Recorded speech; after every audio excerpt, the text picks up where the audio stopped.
Hey everyone, Cooper here, host of the fine podcast you're listening to. I just want to let you know that the episode you clicked on has a format that is very heavily inspired by a podcast called The Bookening. To be clear, our thoughts and opinions in this episode are our own, but the format is very similar to this podcast. I just wanted to give you a heads up and give credit where it is due. With that out of the way, enjoy the show. Coming up next, Booking It reads Jane Eyre.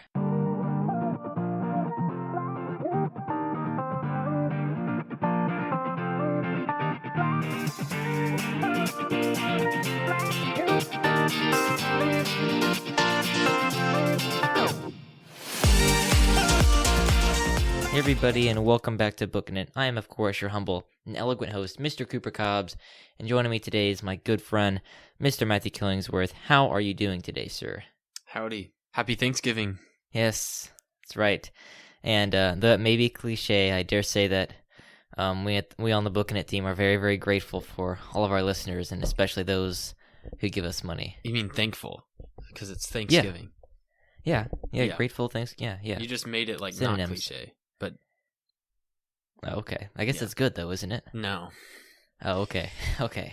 Thanksgiving is an opportunity to be thankful, Cooper, not to be grateful. You know, Matthew, by the time this comes out, though, it'll be like 2 weeks past Thanksgiving. Then it's time to be grateful. Okay. Thanksgiving is the time to be Christmas. thankful. Right. Yeah. And would you be so kind as to define the difference between Spelling. the two? I can't tell you how to spell either one, but I know there's a difference. Yes, it's true. Yeah, fair enough. Yeah. So remember, after Thanksgiving, you can be grateful, and then You can be grateful while you're listening to your Christmas music after Thanksgiving. It's correct. The only way to do it.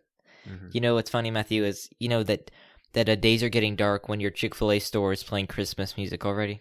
Oh, no. They're not really, are they? Yeah, they are. And mine, Wait, you worked today, didn't you? I did, yeah. Nice. We opened our dining room back up, which is fun. Oh, yeah. We did you open the playroom? No. We opened the playroom on Monday, which Yeah. I haven't had to clean yet, but I'm not looking forward to it. Because Yeah. just the smell in there. I actually did have to go in there and like get one piece of trash out today. They told me to check it, and I was like, I'm not spending time in there. Like, Yeah. I saw a straw wrapper, and I picked it up. My younger sister, a long time ago, caused a nightmare for a certain Chick-fil-A employee. Oh, no. Yeah. I've heard That's a stories story for like another that. time. But, yeah. Oopsie. Anyway. You could say that again. All right. Anyway, we're here today talking about Jane Eyre, classic gothic novel by one Miss Charlotte Brontë, or Currer Bell, depending on Bell. what time you read the book. Yep. Right. Currer. But today we need to talk about Jane Eyre in a couple of different ways. But first, I need to get your baggage on Jane Eyre. Oh, well, it's pretty boring. Kind of the basic. Had to read it for school.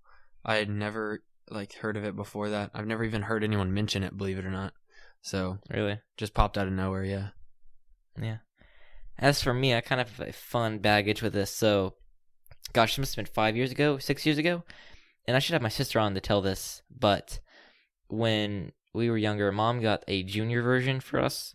Mm-hmm. And it was an illustrated version, right? So, and I don't know which part it was, but I think it was the part where, what's her name? Spoiler alert, Rochester's previous wife, when she attacked Mason. I think it was that part. And that part was illustrated very vividly, and it apparently scarred my younger sister for a long time. Oh, wow. And so that was one of my first experiences with Jane Eyre, as I read the junior version. I don't really remember much from that read, other than it scarred my sister. And then, obviously, kind of just heard about it through literary things and majigs like that, and then read it for school this year. Yep. All right. And then next, need to do the book in 30 seands. You know what? Can I do it this time? Yes. All right. It's going to be pretty short. Basically, Jane Eyre follows Jane Eyre. But anyway, you follow her from a 10-year-old child living with her aunt to her escapades at a boarding school, and then as she is a governess at a manor, and it follows all of the interesting and gothic twists that her story takes. That's the kind of the broad overview. Uh-huh.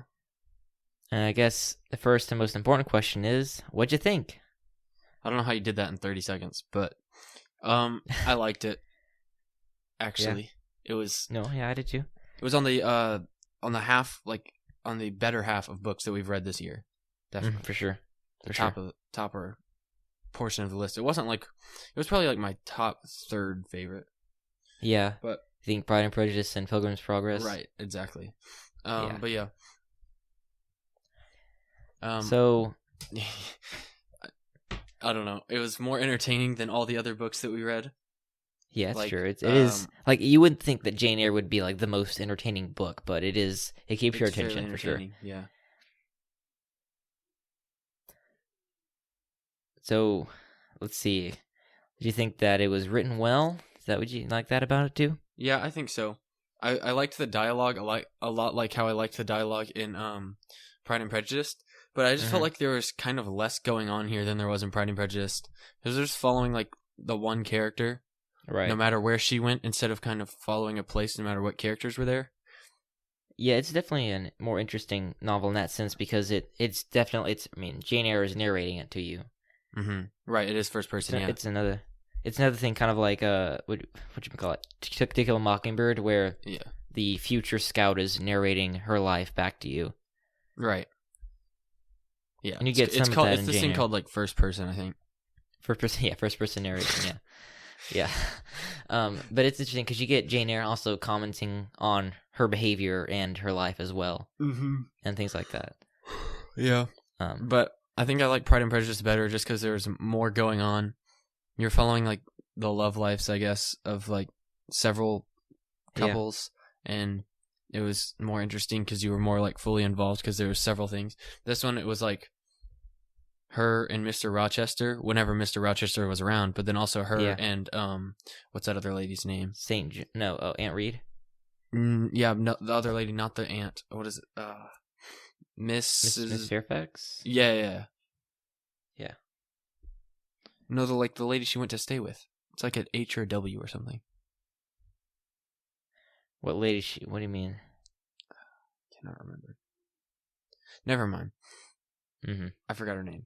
Okay. But yes, it's basically just, those people too. It's basically just whoever she's around, that's what it's about. And it's not about like the other people that aren't around, which I feel like Pride and Prejudice was kind of about sometimes. Yeah, Pride and Prejudice did benefit from having a larger scope, I think.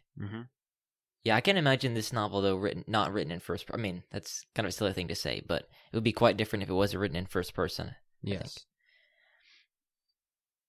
So Jane Eyre herself, the author, not the author, the narrator, the main character.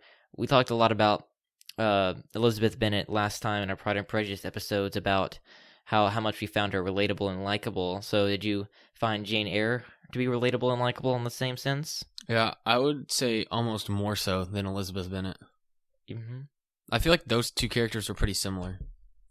Jane Eyre was definitely more similar to Elizabeth Bennet than to Jane Bennet, even though they have the same name. Yeah, I think so. Yeah, they were both. I mean, I feel like Jane Eyre was pretty like humble for the most part and open. Like she kind of kept to herself and she thought a lot about stuff, but she didn't like say a whole lot. She just kind of observed. And she spoke when necessary, that kind of stuff. Made her seem like smarter and wiser. Especially wiser than Mr. Rochester, who was just like blabbing his mouth the whole time. Yes. And we'll get to him. And then she would just have like these, like most of her responses to him would be like, no, that's not necessary or something. Yeah. He was kind of crazy. Yes, he was. Yeah. So Jane Eyre as a character, who was she in the beginning, and did she change, do you think, over the course? Yeah, I think she just kept. I think she just, in every situation she was in, or every like little period in her life, she grew like kind of significantly. To where at the beginning she had been a kid living with her aunt, and that's all she had never known, and she was like.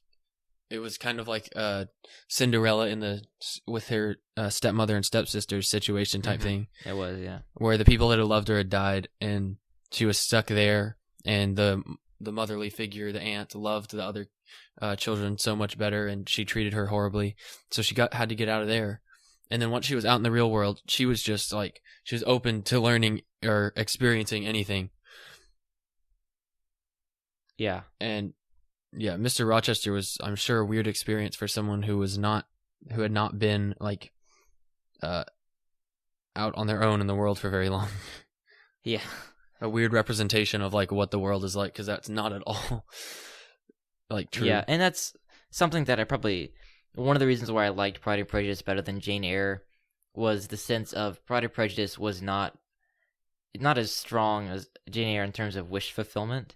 Mm-hmm. Jane Eyre was more, I'm gonna be a poor plain little girl, grow up a little bit, and then find my Rochester, and we're gonna fall blissfully in love and get married forever, kind of thing. And then Pride and Prejudice, it's more like you relate to Elizabeth Bennet, who obviously has her flaws, and Jane Austen is telling you that she has her flaws, and then you follow her as she changes over the course of the novel, and you follow her as she views Lydia and as she views other women, right?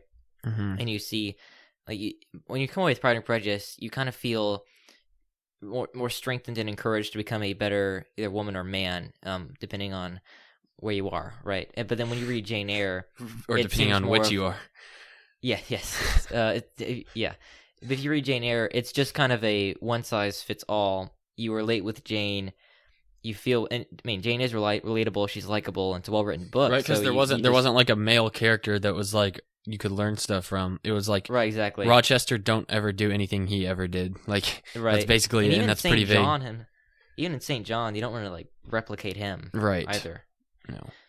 But anyway, Jane Eyre, you find her, and you're like, I can kind of relate to this girl, and then, I mean, I'm not a girl, but even I still find her likable, and you see her find in her eyes a perfect man, right? And then it's more pulpy, if that's the right word to use. I don't know.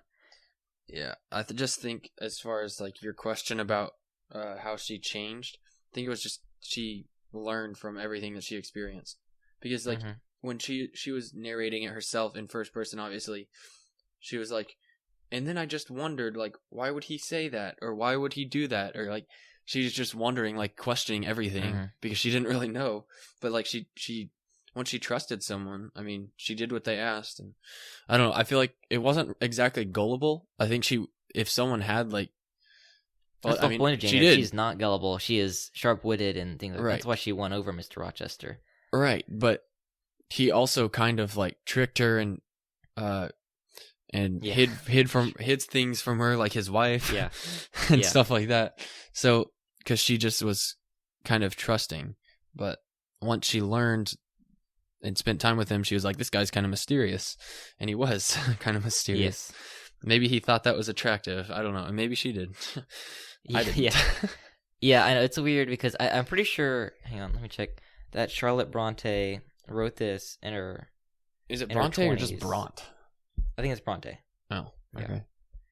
Yeah. Okay, she was 29. Yeah. And she didn't get married until 7 years after she wrote the book. So Jane Eyre is Charlotte Brontë is writing this, and she is, in a sense, very immature, kind of like Jane Eyre, right? And so she doesn't really have a full idea of marriage and of men and of how that would work, I suppose. Which we can give her a pass on. So, Mr. Rochester. We've already been kind of touching on him. It is kind of a hard character to tackle because he is so strange and weird, and yet it's kind of like, I don't know, this might be a very, very weird comparison, okay? I'm going to compare this to Twilight, all right? So, I don't know why anybody in the world would ever, like, find Edward, isn't that the guy, the vampire Edward from Twilight, attractive? I've never read Twilight, by the way, in case you're wondering. But I don't know why anybody would find him attractive or anything like that, but in a sense, so many girls fell for it because it was just wish fulfillment, right? But Edward is a vampire. It's just really weird. But when you compare him to Mr. Rochester, you as guys were like, that's kind of weird, and I'm sure a lot of people today too were like, that's kind of weird. Like, why would anybody want to fall for him? He's not very attractive, and yet somehow people find him attractive, and so he's, in a sense, I suppose, dangerous. But true or false? We both have sisters, Matthew. True. So, is Mr. Rochester someone that you would want your sisters to marry? No. Okay, why not? Because, well, one, he was already married. Also, he was just like a maniac, and he didn't really tell the truth to anybody. He kept everything a secret. Like, he didn't tell Jane what was the caretaker lady's name that took care of his wife? Grace Poole? Yeah, Grace Poole. He didn't tell Jane who Grace Poole was for the longest time until she accidentally figured it out. Then he, like, made up another story and lied about her. And he never told her that he was already married, but he just, like, flirted with her the whole time. And then he also, like, avoided every question she asked about him or his past. And then he didn't tell his wife that he had, like, another girl living with them. And, like, he just kept secrets from everyone. And look how it ended up. Like, it should have ended up with him dying in the fire of his house or falling off the top. But somehow it worked out for him. I don't think it should have. Yeah, in a sense, like, again, I've kind of been talking about it. This whole story, at the end especially, the ending is so, I don't know, it's so blissfully unaware, I guess. I don't know. It's like the whole thing of the weird stuff where Mr. Rochester, like, calls Jane's name over the wind, and she hears it, and then she runs across she runs to meet him, and he ended up saying the words, and yeah.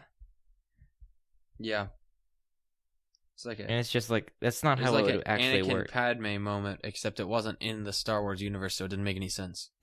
Yes, and didn't have John Williams music. Yes. That's true. So is Rochester then, like, a dangerous man? I mean, in a sense, or is Jane Eyre the book even dangerous for some women trying, or even some men, I guess, trying to find their soulmate? I don't know. If you take the book seriously, I guess. Yeah. I don't know. And if we were to compare it to Pride and Prejudice again, which is, I guess it kind of begs the comparison, you look at those two, and I would gladly give Pride and Prejudice to anyone and say, hey, read this, and you're going to take away something that's going to make you better. And you're going to take something away from this that's going to help you, either as a young man or young lady, grow into who God wanted you to be, right? And to help you discern and find someone that you want to spend the rest of your life with. And yet in Jane Eyre, I'm not sure I would make that same decision. I mean, we agree it's a really fun book to read. It keeps your interest, it's very entertaining, and yet I'm not sure that I would want to give this to just anybody and say, here, read freely with no discussion. What about you? I don't know. Well, if if someone's gonna, like, read it as an example of what their, like, marriage should look like, or what their finding a spouse should look like, then yeah, probably not. But I feel like most people that read it are just reading it because, like, it's a book. Yeah. I mean, that's why I read it. I'm not, like, taking advice from this book about how to get married or, like, how to be honest with the person I'm getting married to or anything like that. Because it's not really a good example of that. For sure. I mean, Mr. Rochester, too, at the end, the author, Charlotte Brontë, tries to... I mean, in a sense, I'm not sure she... When Jane first meets him and he first proposes, it doesn't seem like Charlotte Brontë wanted to give full...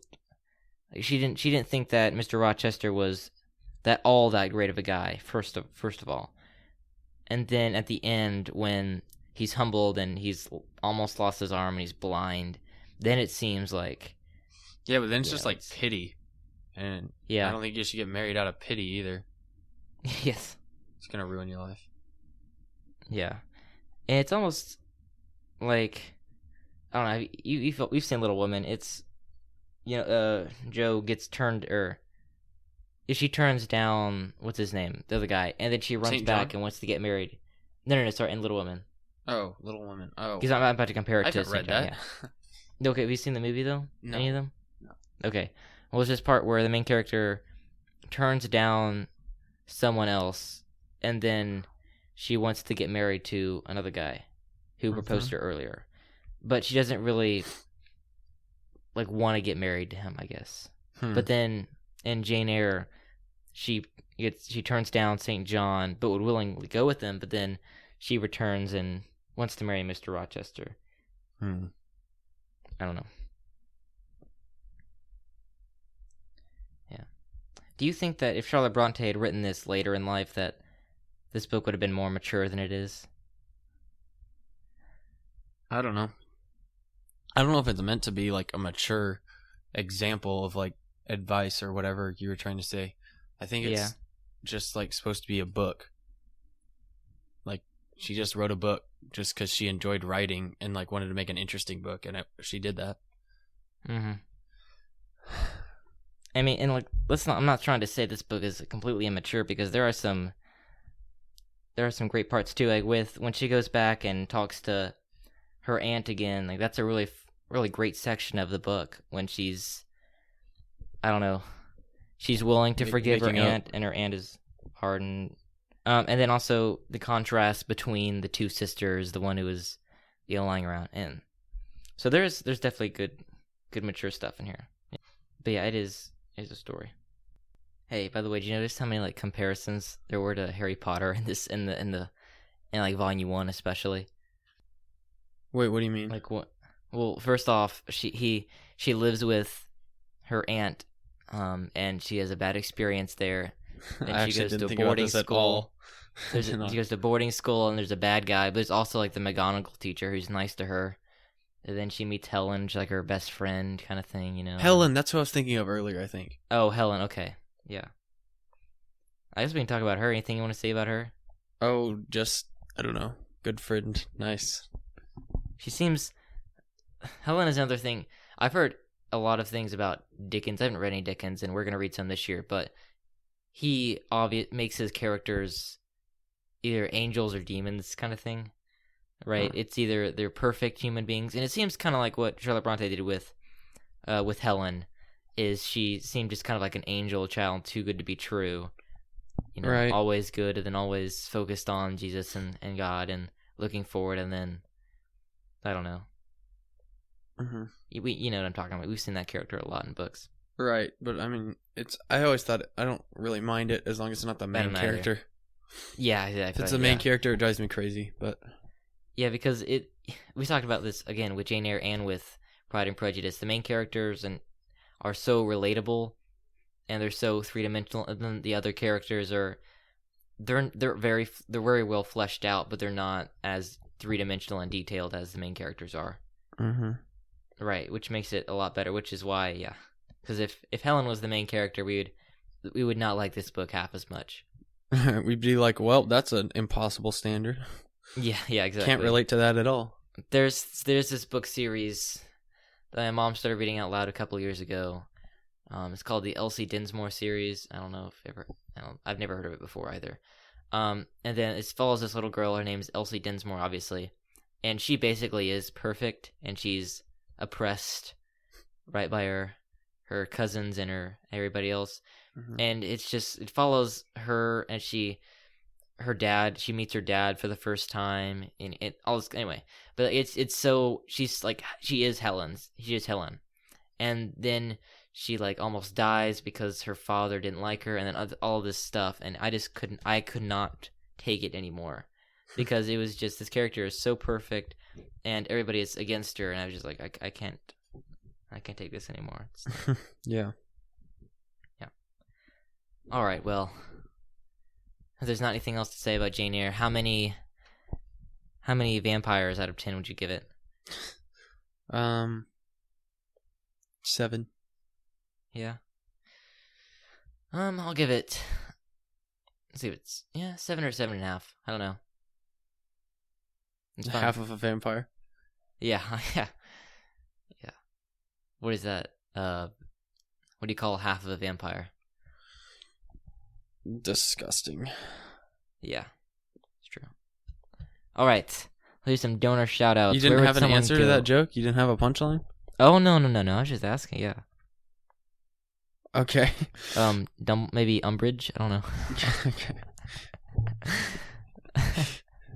All right, Good thing let's I do some covered donor for you. shout-outs.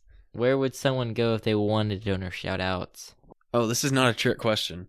They'd go to patreon.com/bookinit and donate to any of the $5 plus tiers. We've done this like 55 times. Yes, I know. Oh, we have a lot of episodes. We do. This is actually our 57th. Oh, wow. Okay. Donor shout-outs. I'm going to say the patron. You're going to say whether this person would like Pride and Prejudice or Jane Eyre better. Okay. Nana.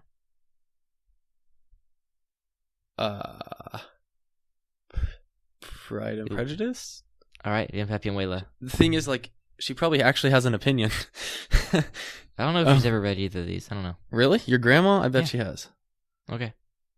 Van Pepe and Anyway, Wayla. who's to say they have the same opinion?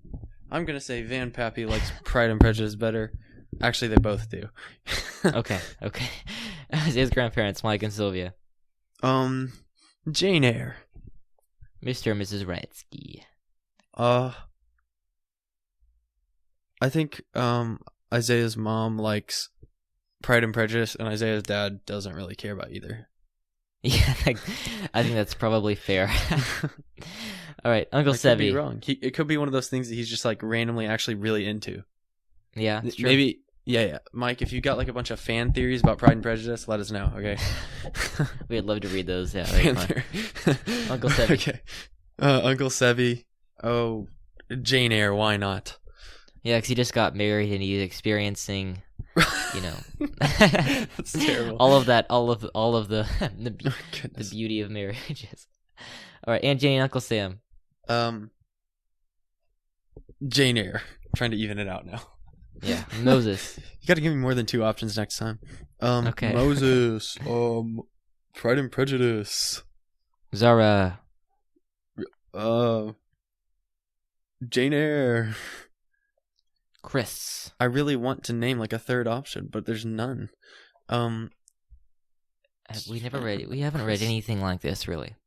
Jane Eyre. All right, Anna Jane Eyre. and Emily. Pride and Prejudice. Yeah. All right, everybody. Thank you so much for listening. We'll be back next time with a very special episode that will be released on Christmas. Remember to be grateful. Be grateful and thankful. Okay. And make sure you go to patreon.com/bookinit. Support us for as little as a cup of coffee a month. Leave a 5-star rating and review. And we'll see you next time. Keep on booking it.